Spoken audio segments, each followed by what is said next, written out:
The first time I realized my family didn't see me as an equal was on my 16th birthday. Instead of the celebration I'd expected, I received a reality check wrapped in my father's disappointed gaze. Madison, your brother will be taking over the additional responsibilities at Hargrove Orchards, my father announced over dinner, as casually as if discussing the weather. You should focus on college applications. Business management isn't really your strong suit. My brother Alex, 2 years older and apparently blessed with business acumen I supposedly lacked, didn't even look up from his plate. The apple orchard had been in our family for 3 generations. I'd spent every summer since I was 12 picking fruit, managing seasonal workers, and learning every aspect of the operation. The betrayal stung like frostbite. But Dad, I've worked harder than anyone. The eastern expansion was my idea. It increased our yield by 20% last season, I protested, my voice tight. Mom jumped in with practiced diplomacy. Honey, there are many ways to contribute to the family legacy. Your organizational skills would be better used elsewhere. Translation. We've decided your brother is the natural heir, so step aside gracefully. Looking back now, I should have seen it coming. The gradual way they'd shifted Alex into management meetings while relegating me to the gift shop or visitor center, how they'd dismissed my suggestion to expand into hard cider production only to implement it 6 months later as Alex's brilliant innovation. What they didn't know, what they had somehow forgotten in their determination to push me aside, was that my grandfather had left me something far more valuable than a position in the company. He'd left me the land itself. Grandpa Samuel had been different. When I was 14, he'd taken me on walks through the orchard, pointing out which varieties thrived in which soil, teaching me to read the land like a book written just for us. Madison, he'd told me, people will underestimate you your whole life. Let them. While they're busy looking past you, you'll be building something they can't ignore. A month before he died, he'd taken me to his lawyer's office. I'd signed some papers I didn't fully understand, but the trust had been clear. On my 25th birthday, ownership of the 100 acres that comprised Hargrove Orchards would transfer directly to me. My parents knew about the trust, of course. They'd just never taken it seriously. Or me. They saw it as a formality, something they could handle when the time came. After all, I was just their daughter, the second child, the afterthought in their dynastic planning. For 9 years, I swallowed my pride. I went to college for business management, despite their suggestions to pursue something more creative. I worked internships at competitor orchards across the country, learning techniques my family had never considered. I built connections, studied sustainable agriculture, and mastered the art of patience, all while watching from the periphery as my parents systematically erased my contributions from the family narrative. The year I turned 24, they made it official, changing the business name from Hargrove Family Orchards to Hargrove Son. My name didn't just vanish from the succession plan, it vanished from the legacy altogether. Alex wasn't malicious about it, just complacent in his privilege. Come on, Mads, you know I'll always take care of you, he'd say, not understanding that being taken care of was precisely what I was fighting against. The morning of my 25th birthday, I didn't call home. Instead, I met with the executor of my grandfather's estate and officially accepted ownership of the land. Then I drove to the orchard, parking at the visitor center where my parents and brother were hosting a harvest festival. The banner reading, Hargrove Son, a legacy of excellence fluttered in the autumn breeze as I walked through the crowd, nodding at employees who still remembered me. Some did double takes. I hadn't visited in over a year, busy establishing my own boutique cidery in a neighboring county. My mother spotted me first, her face cycling through surprise, pleasure, and wariness in rapid succession. Madison, what? A lovely surprise. We didn't know you were coming. I wouldn't miss it, I replied, accepting her stiff hug. Is Dad around? There's something we need to discuss. The family office hadn't changed. Same heavy oak desk, same orchard maps on the walls, same family photos where I appeared increasingly less frequently over the years. Dad sat behind the desk, Alex standing beside him like a crown prince. Madison, Dad nodded. Happy birthday, we were going to call later. I bet, I said, placing a leather portfolio on his desk. I'm not here for birthday wishes. My father's expression shifted from professional to concerned. What's this about? The land, I said simply. Grandfather's trust matured today. I now own the 100 acres that comprise Hargrove orchards. The silence that followed was almost worth the 9 years of dismissal. Almost? That's just a formality, my father finally said, his voice careful. The land transfers to you, but the business operation remains unchanged. We've always planned to adjust the paperwork accordingly. I smiled, not the accommodating smile they were used to, but one with edges sharp enough to cut. No, the land is mine outright. No conditions, no accommodations. Alex stepped forward. Mads, don't be difficult. Nothing needs to change. Everything has already changed, I interrupted. You took my name off the business. You erased me from the legacy our grandfather built. Now I'm simply acknowledging what you've already decided, that we should go our separate ways. I opened the portfolio and laid out the documents my lawyers had prepared. You have 3 options. 1. You can purchase the land from me at current market value, approximately $12 million. 2. You can lease the land from me with terms that give me appropriate recognition and profit sharing. Or 3. You can vacate my property within 90 days. The color drained from my father's face. You can't possibly be serious. I've never been more serious about anything, I replied, keeping my voice steady despite my pounding heart.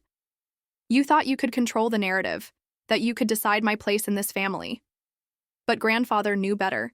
He gave me something you couldn't take away. My mother, who had followed us into the office, spoke up. Madison, families don't do this to each other. The laugh that escaped me wasn't pretty. Families don't erase their daughters from generations of work either, but here we are. For the next 2 hours, they cycled through the predictable stages: denial, anger, bargaining, with hints of depression creeping in around the edges. They claimed I was overreacting, that I was misunderstanding their intentions, that I was betraying the family. No, I finally said, standing up. You betrayed me first. Now you're just facing the consequences. I left them with the documents and walked out through the festival. The afternoon sunlight filtered through the trees of my orchard, turning the ripening apples to globes of gold. For the first time since I was 16, I felt the rightness of my connection to this place. My phone started ringing before I reached my car. It was Alex. How could you do this? He demanded, his voice raw. After everything they've done for you? That's the problem, Alex. They never let me do anything for myself. But now I will. They're devastated. Dad is talking about having to lay off workers if they have to relocate. The guilt trip was expected, but still effective. I cared about the people who worked the orchard. Many had watched me grow up. That's his choice, not mine. I offered fair options. After a heavy pause, Alex asked, "What do you really want, Madison?" It was the first time anyone in my family had asked that question. I want what I've earned: recognition, respect, a place at the table I helped build. 3 days later, they chose option 2. The lease agreement included changing the business name back to Hargrove Family Orchards and creating a board of directors that included me. More importantly, it included a public acknowledgement of my role in the business's history and future. The hardest part wasn't the negotiation. It was facing the reality that I had to force my own family to see my value. That realization left a bruise that no business victory could fully heal. 6 months later, my cidery released its first commercial product, Forgotten Heir, a complex blend with notes of bittersweet apple and hints of comeuppance. It won 3 national awards and was featured in food magazines across the country. The quarterly board meeting of Hargrove Family Orchards was held, as tradition dictated, in the main house's sunroom overlooking the eastern slopes. 2 years had passed since my standoff with my family, and while our relationship remained complicated, a new equilibrium had emerged. I arrived early, setting my presentation materials at my designated seat, a seat that had only existed since I'd leveraged my land ownership. My father entered next, his footsteps heavier than I remembered from childhood. "Madison?" he acknowledged, the greeting somewhere between formal and familiar. "Dad?" I replied, watching him pour coffee from the service set up on the sideboard. His hands shook slightly, a new development I'd noticed in recent months. Your mother mentioned you're expanding the cidery, he said, not meeting my eyes. Breaking ground next month. We can't keep up with demand. He nodded, and I caught something in his expression. Pride? Resignation? Perhaps a bit of both. Before he could respond, Alex burst in with his trademark energy. Traffic was brutal, he announced, dropping a stack of folders on the table. Oh good, you're both here. I've been meaning to talk to you about the visitor center renovation. My brother had changed since our confrontation. Initially resentful of my forced inclusion, he'd gradually come to value my perspective, especially after my marketing suggestions had increased tourism revenue by 40%. Today, he looked at me not as competition, but as a resource. Madison had some ideas about that, my father said, surprising me. Why don't you let her share them first? Small victories. Sometimes family healing comes in teaspoon measurements, rather than tidal waves. As the meeting progressed, I presented my proposal for an integrated cider tasting room that would showcase both the traditional Hargrove products and my boutique line. The synergy made business sense, and more importantly, it represented a symbolic reunification.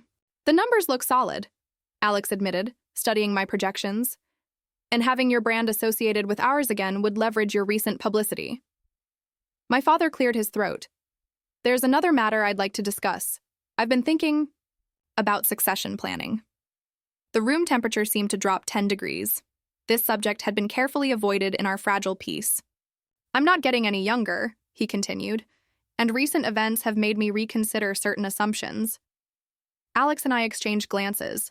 My mother, who had joined us partway through the meeting, set down her tablet and focused intently on her husband. I've drafted a new organizational structure, my father said, distributing copies of a document I hadn't seen before. It establishes co-leadership, with Alex managing operations and Madison directing product development and marketing. I stared at the paper, then at my father. Are you serious? Deadly, he replied, a hint of his old authority returning. This business needs both of you. It always has. I was wrong not to see that sooner. The admission cost him visibly.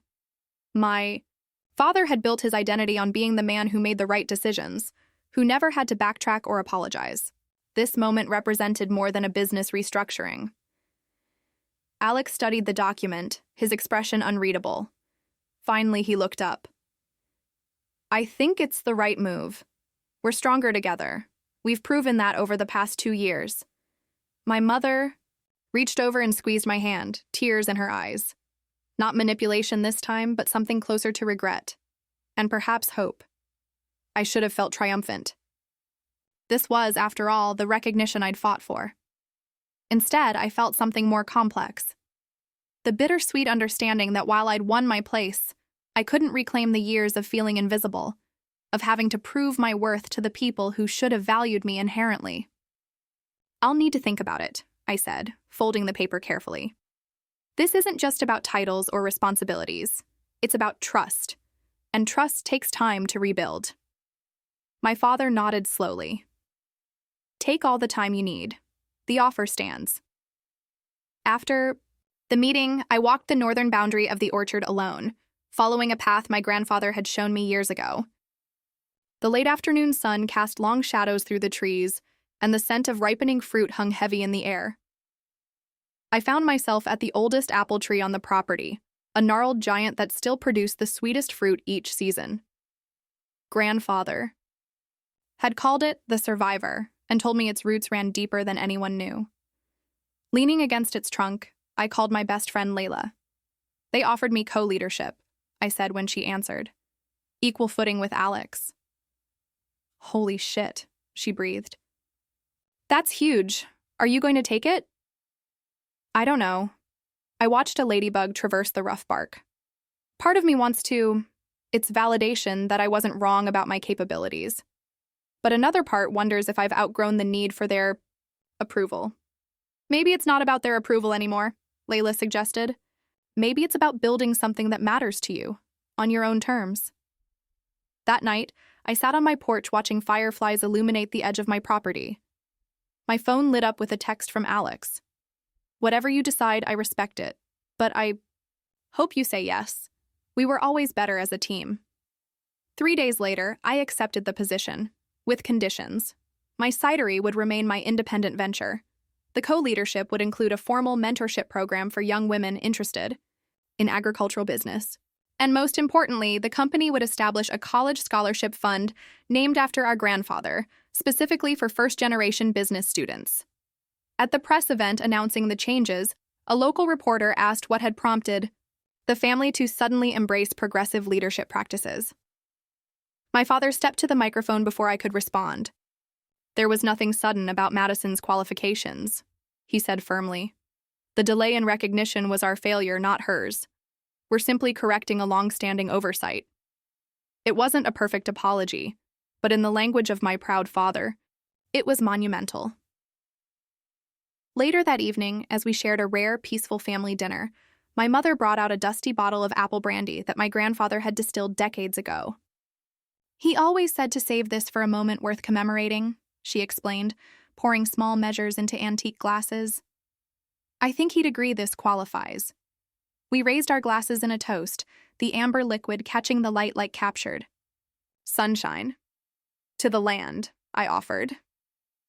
My father's eyes met mine, understanding passing between us. And to those who know its true value. Sometimes inheritance isn't just about what's legally passed down. Sometimes it's about the courage to claim what's already yours. The Harvest Festival 5 years later looked nothing like the ones from my childhood. Gone was the quaint farm stand mentality, replaced by a sophisticated agritourism experience that drew visitors from across the country. Under our joint leadership, Hargrove family orchards had transformed. We'd introduced heirloom variety conservation, programs, sustainable farming initiatives, and an incubator for small-scale food entrepreneurs. My cidery had expanded into a full-fledged craft beverage operation that distributed to 30 states. More importantly, the family dynamic had evolved. Not into perfect harmony, we were still Hargroves after all, with strong opinions and stronger personalities, but into something resembling mutual respect. As I watched my father lead a tour group through the new educational center, I marveled at how he'd adapted. The man who once couldn't imagine a daughter in leadership now proudly introduced me to industry contacts as our innovation expert. Alex sidled up beside me, handing me a cup of hot cider. Remember when this was just a card table with a cash box? He asked, gesturing to the bustling marketplace. I remember suggesting this exact setup and being told it was too ambitious, I replied, but without the bitterness that would have colored such a comment years ago. He winced. Yeah, well, turns out you were right about a lot of things. The important part is that we got here eventually, I said, surprising myself with the genuine forgiveness in my voice. Later that evening, as the festival wound down and string lights illuminated the orchard paths, I found myself beside the property boundary marker where my confrontation with my family had begun. The granite stone, etched with my grandfather's initials, had weathered another 5 seasons. I placed my hand on its cool surface, remembering his words. While they're busy looking past you, you'll be building something they can't ignore. He had given me more than land. He had given me the foundation for self-belief when no one else would. My phone buzzed with a text from my new protégé, Zara, the first recipient of our scholarship program. Just got the internship. Thank you for everything. I smiled, capturing a photo of the sunset over my orchard to send in reply, typing, "Remember, own your ground, both literally and figuratively." Some inheritances aren't written in legal documents. The most valuable ones are written in how we choose to reshape the legacy we're given. And sometimes the sweetest revenge isn't revenge at all. It's succeeding so thoroughly that those who doubted you have no choice but to recognize what was there all along.